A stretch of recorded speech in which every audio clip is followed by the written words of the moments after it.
This is a hateful homicide. Join me, Mallory Jenna Robinson, as I go through the cases, the brutal murders and homicides of transgender, non-binary, and gender-diverse community members throughout the United States and abroad.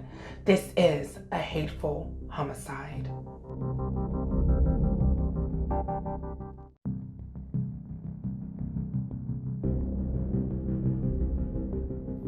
Tuesday, June 20th, 4 a.m. A 911 call rings out. 911, what is your emergency?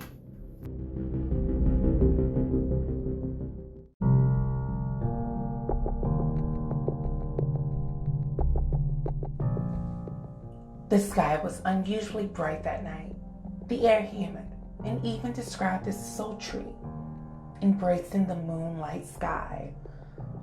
25-year-old Amanda Milan had just finished working at a luxurious escort agency in New York City.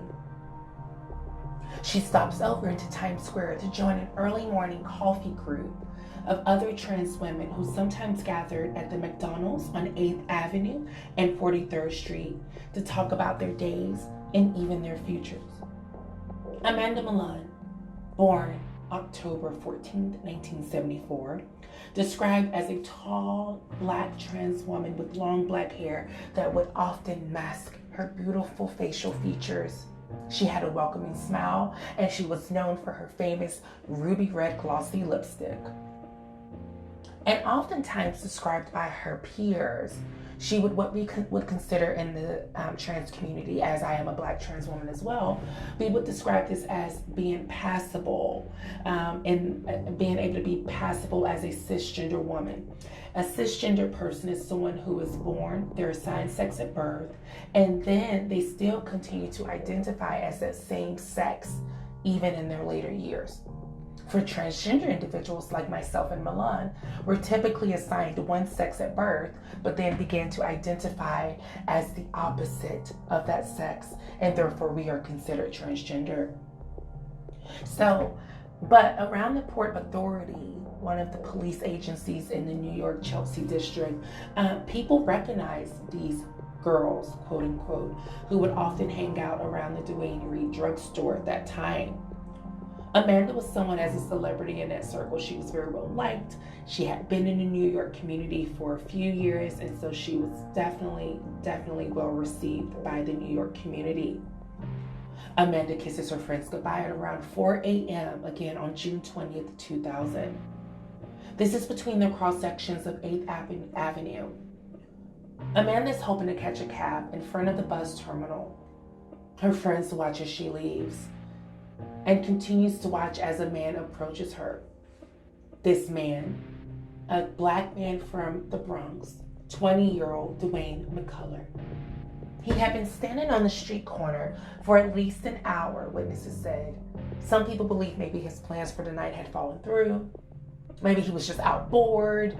But nonetheless, he saw Amanda walk past him as she's leaving her friends to go over and catch a cab. But McCullough just couldn't leave it alone. Witnesses said that they saw him tense up as he saw Amanda walking. And although it's unclear exactly what was said directly, some eyewitnesses, or ear witnesses as I should call them, would hear some of the things that Amanda and Dwayne would exchange between each other before the brutal murder. Ear witnesses heard Dwayne McCullough yell at Amanda, "Get your fucking drag queen ass away from me." Another ear witness heard him say, "I know what you have between your legs." Amanda, who was known for being bold and brave and always stood up to individuals, said if a guy was looking at her funny, she might walk up to him and say, "Do we have a problem?" According to Salon.com, she wasn't going to stand there and be degraded. Someone said they heard her challenge him to fisticuffs. She said, "I'm a man too, you want to fight? Or maybe put up your wife beaters and fight me like a man." Although no one can confirm the exact words exchanged at the beginning of this scuffle, but the event unfolded like this, according to some of the police reports. McCullough yelled, "I'll shoot you. I have a gun." and I ought to punch you in the face with it. Amanda, at that moment, realized that this situation was escalating to a level of violence. She walked away. A bystander, a 26-year-old black security guard from Queens, New York, named Eugene Celestine, heard him go up to McCullough and say, "Yo, I got a knife." McCullough responded, "Give it to me." Amanda, now halfway across the street, McCullough grabs the knife from Celestine's hands, runs across the street. Amanda's friends are witnessing this exchange. They're yelling. The New York traffic, it's 4 a.m. It's New York City. It's near Times Square. She can't hear her friends warning her. Unfortunately, McCullough had caught up to her. As Milan reached the corner of 42nd Street and 8th Avenue, McCullough plunged the knife into her throat. Amanda falls into the ground in front of the Wayne Weed Drug Center, where she began to bleed to death. A young Puerto Rican man from the Bronx who had witnessed this, he took off his shirt, wrapped it around Amanda's neck to stop the bleeding. He rocked her in his arms, saying, "Baby, don't leave us." As others stood and watched, the police arrived to the scene around 4:20 a.m. and rushed Amanda to the St. Vincent's Hospital in Chelsea, where at 4:45 a.m. on June 20th, 2000, Amanda is dead. This brief moment in time, as this is the beginning of the year 2000, or as it was called at that time, Y2K, just 6 months into the new decade, into the new century, the new millennium, 25-year-old Amanda Milan is dead. At first, the killing received somewhat mainstream attention. People from the New York Times described Amanda's case as, quote unquote, "A man was fatally stabbed in Midtown Manhattan yesterday after a dispute with 2 other men." This was posted in a June 21st news brief. They also quoted the victim, found on the sidewalk, dressed in women's clothing and stabbed once in the neck. But what at first seemed to outsiders like a barely newsworthy event in the sordid lives of Times Square, this began to galvanize the New York transgender community into a level of activism that had not been seen so much more since Stonewall. Because of the graphic and public nature of this crime, and because perhaps some of the powerful mythology that surrounded it since even 20 years later, Amanda Milan's death had really struck a raw nerve among the people. To outsiders of this community, Milan might have just been another trans prostitute killed in Hell's Kitchen. But to many, she was a martyr. And believe me, her death galvanized the transgender community and instigated change. The Reverend Presley Sutherland of Metropolitan Community Church at this time quoted, "It's probably very similar to the post-Stonewall response." I don't think that it's an overstatement either. I think her death has a tremendous impact. Reverend Presley Sutherland at this time, he placed and put on a memorial service, and people came together in the bulks of hundreds to celebrate and remember Amanda Milan. As people came together and reacted, this was a real watershed moment for a moment of trans visibility and trans activism, according to Salon.com. People who had been in the movement for years and years had never experienced that kind of solidarity like in this moment. The attention turns to the simultaneous trials of these 3 men involved in the attack. You have Dwayne McCullough, the murderer. You have Eugene Celestine, who aided and abetted with providing the murder weapon. And then you had David Anderson, who's also 26 and who helped McCullough escape from police after the incident. It's so interesting when we think about this because these 3 men did not know each other.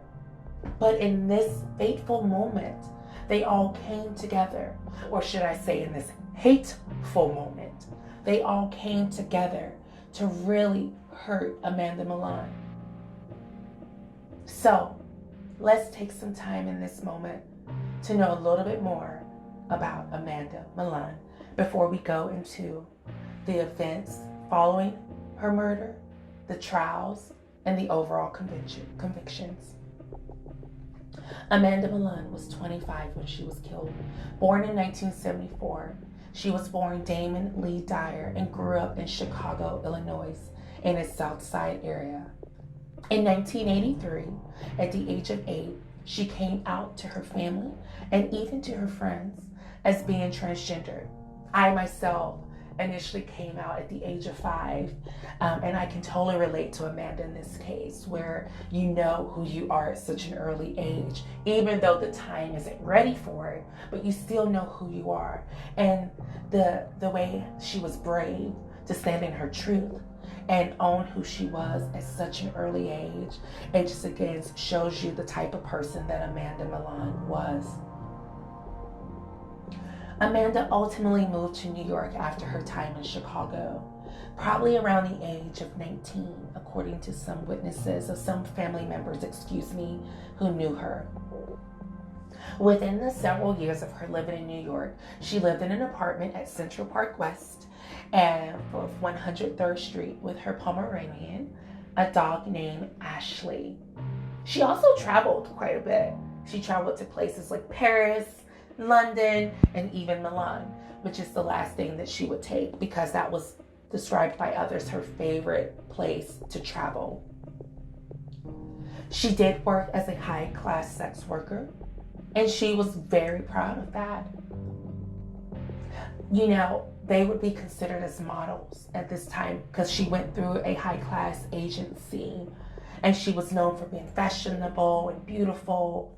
And she had a really good friend, Naima Patra, who was a Jamaican trans woman who too also lived in the same apartment building at that time with Amanda Milan. And she spent a great deal of time with her. Amanda also had several other friends that she was very close with. Those friends would include individuals like Kim, a young Puerto Rican trans woman, as well as other women like Simone, a black trans woman that she knew and worked closely with. These 3 women, often described as Charlie's Angels because they were thick as thieves, had so much in common, worked together, and celebrated together.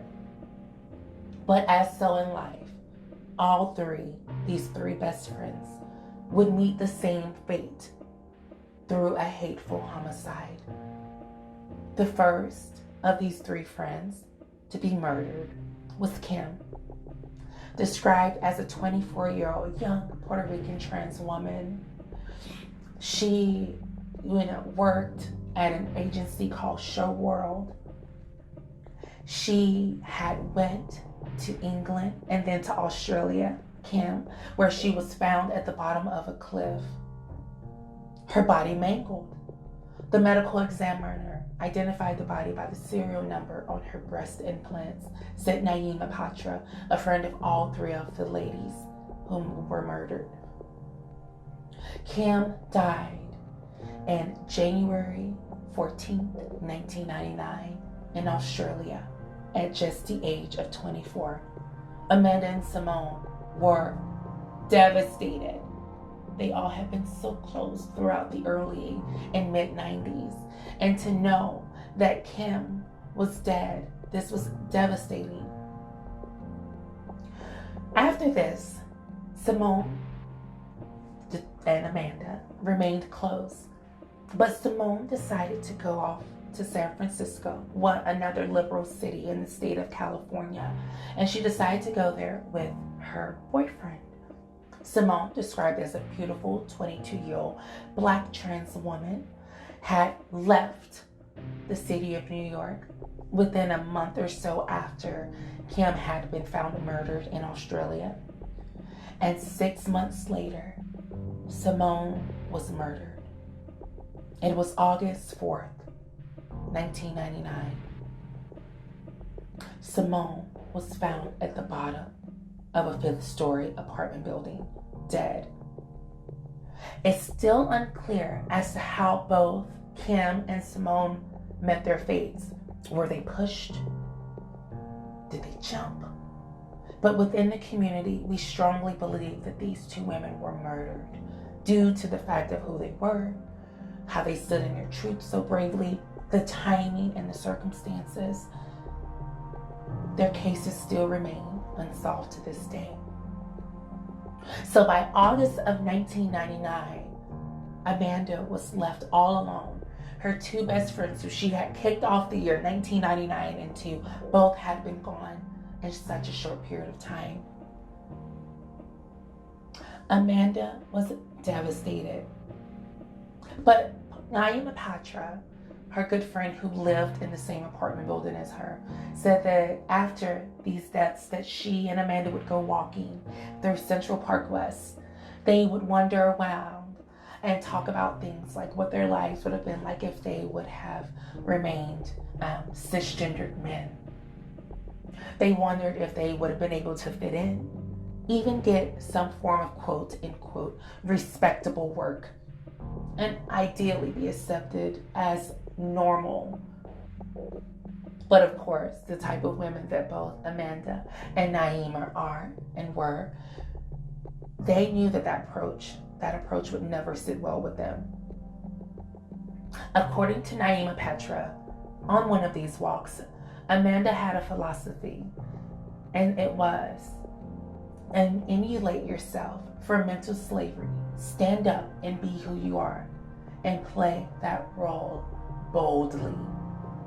She said all of us have an abiding reality, and death is the only judgment of how a life is lived.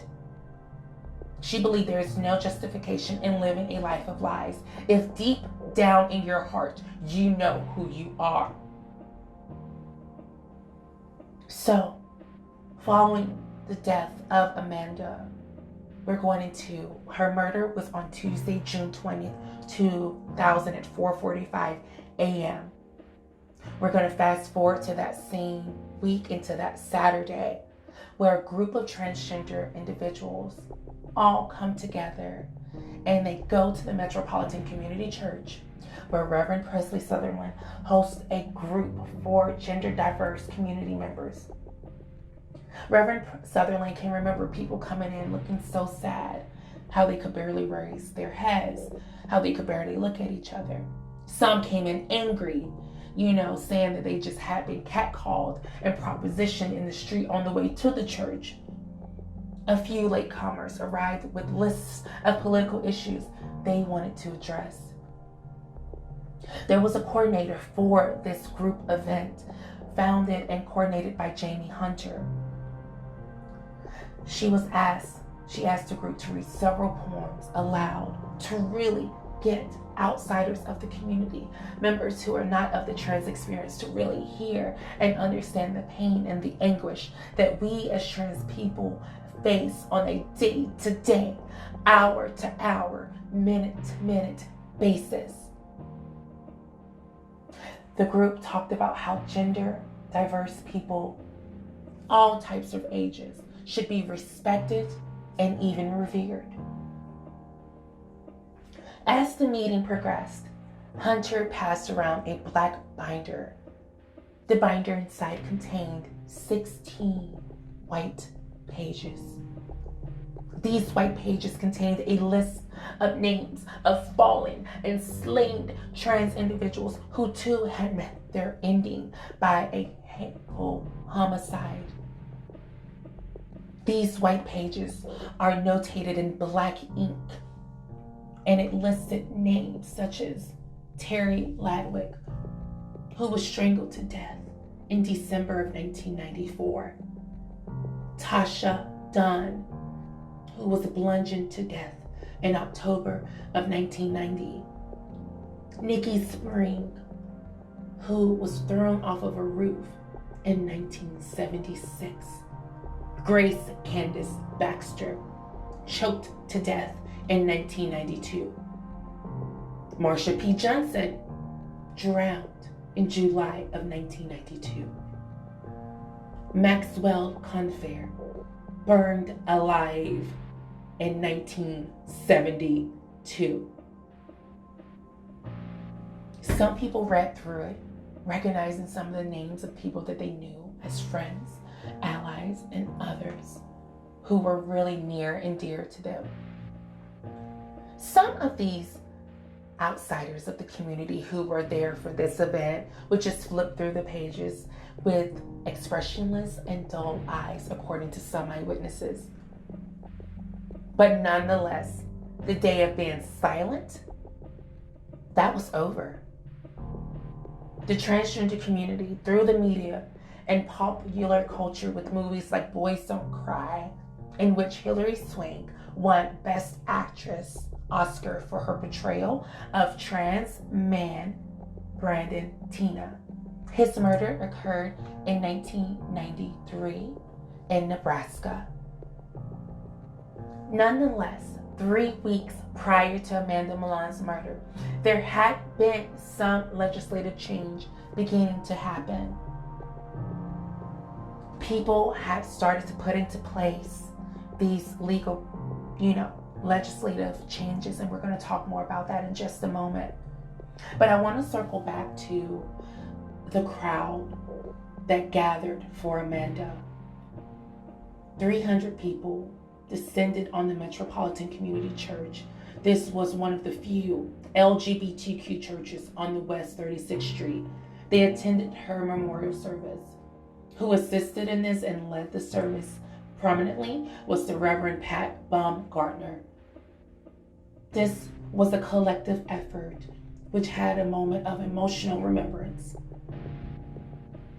There was a call to arms. One friend spoke about how Amanda was so kind and loving. Another friend spoke about how Milan had saved her from being homeless and helped her get started in school.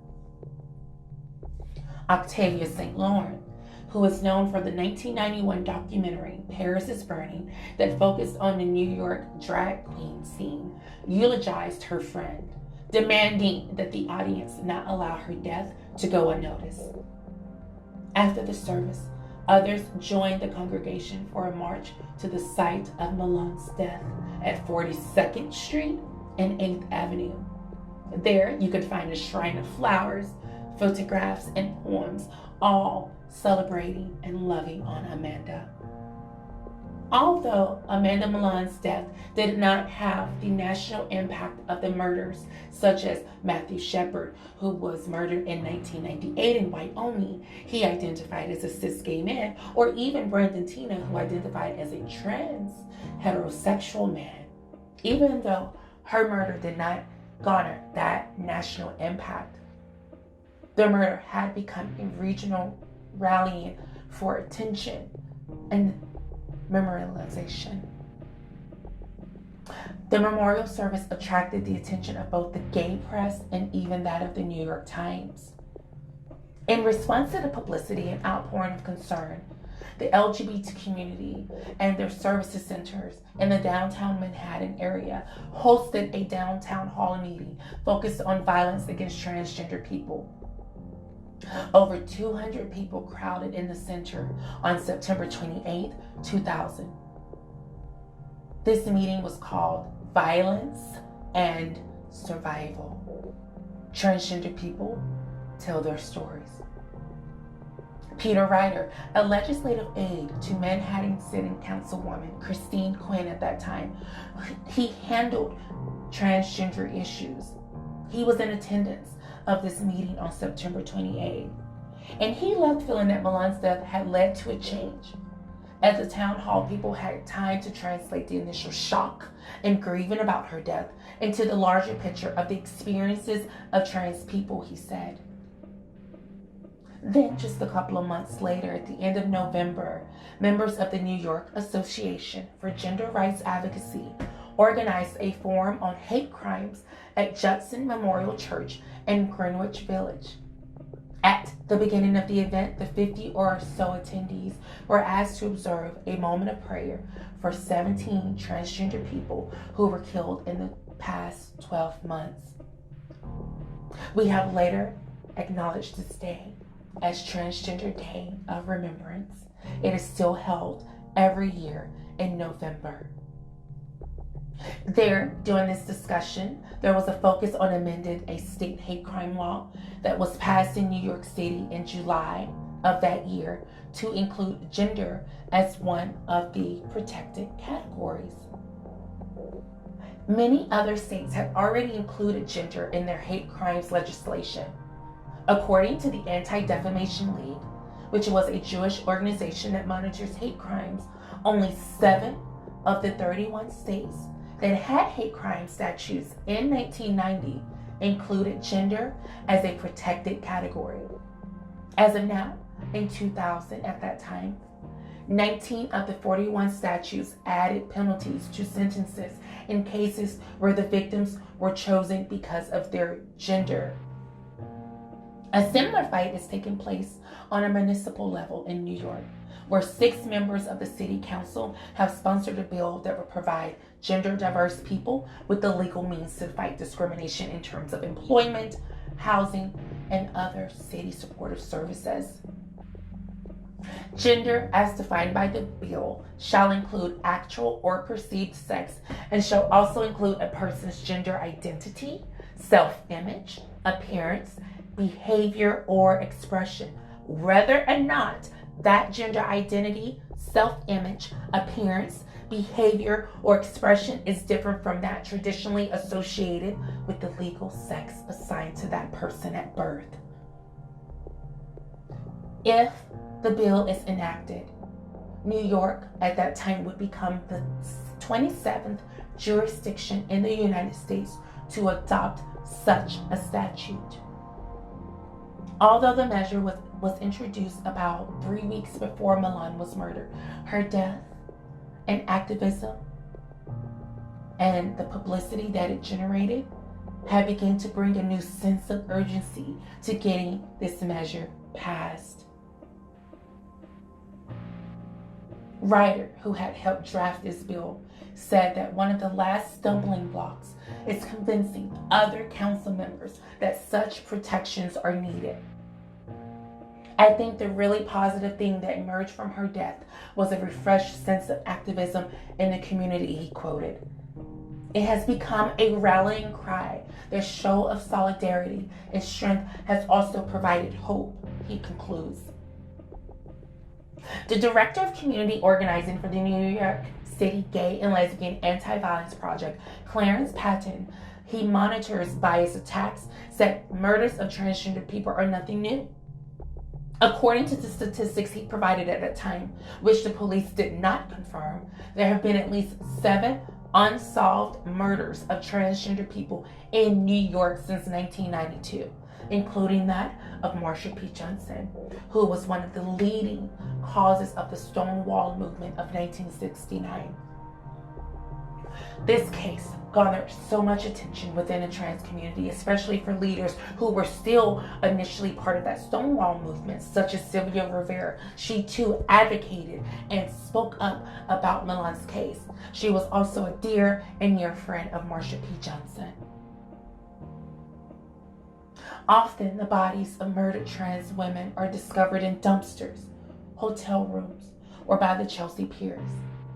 Oftentimes, if a trans person survives an attack, sometimes they don't press charges. There was one element of Milan's death that was particularly disturbing. No one who was on the scene that night can confirm this detail of the story, but because it has been repeated so often by second-hand and third-hand sources, it has become a significant part of the mythology surrounding her death. This is it. When McCullough allegedly plunged the knife into Milan's throat, a group of people standing around, these people described as cabbies, street vendors, even drug dealers, cheered and clapped. Christiana Domelashe, 48 at the time, quoted, "A woman gets her throat slit and everyone stands around and applauds. How much more of this can a community take?" A member of New York Association of Gender Rights Advocates, Evie Elvis, 37 at the time, said it's almost a public sacrifice to gender oppression. It was us as the sacrificial lamb. Now, we come up to what has happened since Amanda's fateful and hateful homicide. Both Dwayne McCullough and Eugene Celestine have been indicted on charges of second-degree murder, and if convicted, could face up to life in prison. The third man, David Anderson, has been charged with hindering the prosecution by hiding McCullough in his Brooklyn apartment, and he too, if convicted, faces up to 7 years behind bars. The police at this time could not classify Amanda Milan's murder as a bias and or hate crime. A spokeswoman for the police department, Detective Carolyn Chu, said it did not fit the criteria of a bias crime. She declined to explain the department's reasoning. The trial opened 2 years later on September 1st, 2002, in the state Supreme Court under Judge Joan Sudunanik. Former director of legal services for the New York City Gay and Lesbian Anti-Violence Project, Lauren Eden, said the prosecutors refused to reclassify the case as a bias and or hate crime. She said that this is wrong. This case absolutely merits this. We don't know everything that happened there, but I think the fact that explicit anti-transgender bias language was used makes this argument. Our belief is that when the bias is involved, violence escalates more quickly, and that is my impression of what happened in this case." End quote. During their trials, McCullough, Celestine, and Anderson have pleaded guilty. An attorney assigned to McCullough, Fred Siegelman, through the New York Public Defenders Program, said he hasn't heard anything about the classification of the case. He noted, "I don't see any indication that this is a bias crime." Beyond that, he declined to comment any further. The Manhattan District Attorney, Roger Morgenthau, also declined to comment. But according to Barbara Thompson, a spokeswoman for the DA's office, because the murder took place before the state's hate crimes laws went into effect, classification of the crime as a bias attack would have little effect in the judge's ruling. She added that the purpose of hate crime legislation is to enhance the penalties in bias-related cases. Unfortunately, in this case, the defendant has already been charged with murder, so no additional penalties could be applied. As she put it, quote unquote, "You simply can't enhance a homicide." But others argue that labeling as a bias crime would aid future efforts to protect transgender people. Co-founder of the New York Association for Gender Rights Advocacy, which helped draft New York's hate crimes bills, Pauline Hart, said if it doesn't bear any weight on this specific case, it would lend weight to our argument. It would be an example of a hate crime based on gender identity that prosecutors could look at in terms of sorting out gender identity from sexual orientation. Her case is a case in which specific epithets were hurled at her. And it was not hurled because of her sexual preference, but it was because of her gender identity. Park also said that though the state statute covers hate crimes motivated by race, sex, sexual orientation, it does not cover gender identification and or presentation. And transgender people are not necessarily gay. So, I want to take a moment to talk to you all a little bit more about who Amanda was and the impact she left on her community. You know, we take a look at this case 20 years, almost 21 years later, and it's really shocking and saddening to know that so many of my trans brothers, trans sisters, non-binary relatives across the country, across the world, still to this day gets this type of treatment. I want to provide a few more quotes from some of the law officials and news media. And then I want to go into talking about, again, the effect that Amanda's death had on her loved ones and provide some of the information that they shared in media interviews. I want to go back and provide a quote from one of the detectives, Diane Dyer McKee. Diane Dyer McKee stated, "I think it was a hate crime, and anyone who is trying to call it anything else is simply wrong." Diane Dyer McKee not only was an officer of the law, but she also was a relative of Milan and even took care of Milan as a child. This guy came up behind my nephew and slit his throat, quote unquote.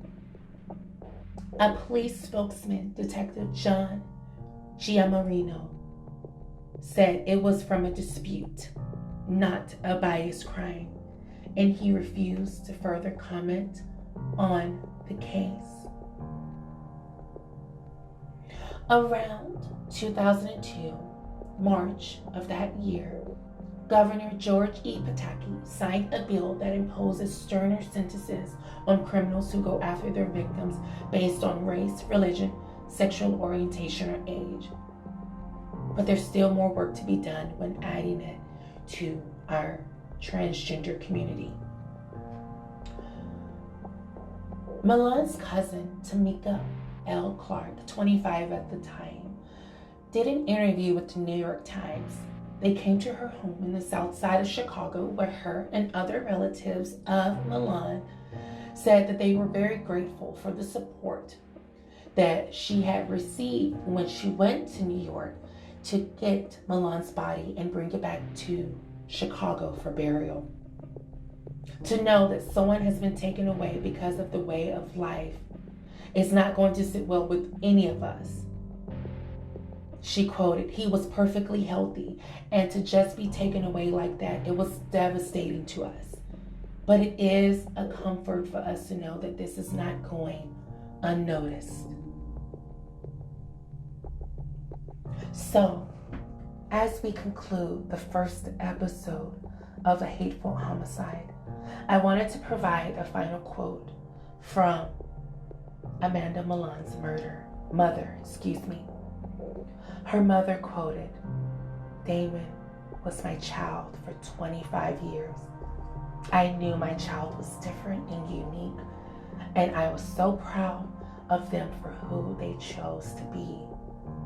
They knew that they would have a much easier time in New York, and it breaks my heart to know that my child received such little support around her murder. But is so grateful for the community, the trans community, for upholding and uplifting Amanda." So, to all my listeners out there who are just tuning in, who have been listening the whole time, I thank you for taking time out of your day to be part of the pilot and the first episode of the murder of Amanda Milan. Like so many of us of the transgender, non-binary, and gender diverse community, we face discrimination daily, whether it's through employment, whether it's through housing, whether it's even through now taking a ride share. We face those discriminations. We are a community. We are here, and we are not going anywhere. So, I just want to say, Amanda Milan, October 14th, 1974 to June 20th, 2000. We remember you. yesterday, today, tomorrow, and forever. Thank you so much for tuning in to A Hateful Homicide, and join us. Our regular scheduled episodes will be on Sundays, and they will be aired and published on Spotify, Google Podcasts, and other platforms for your leisure.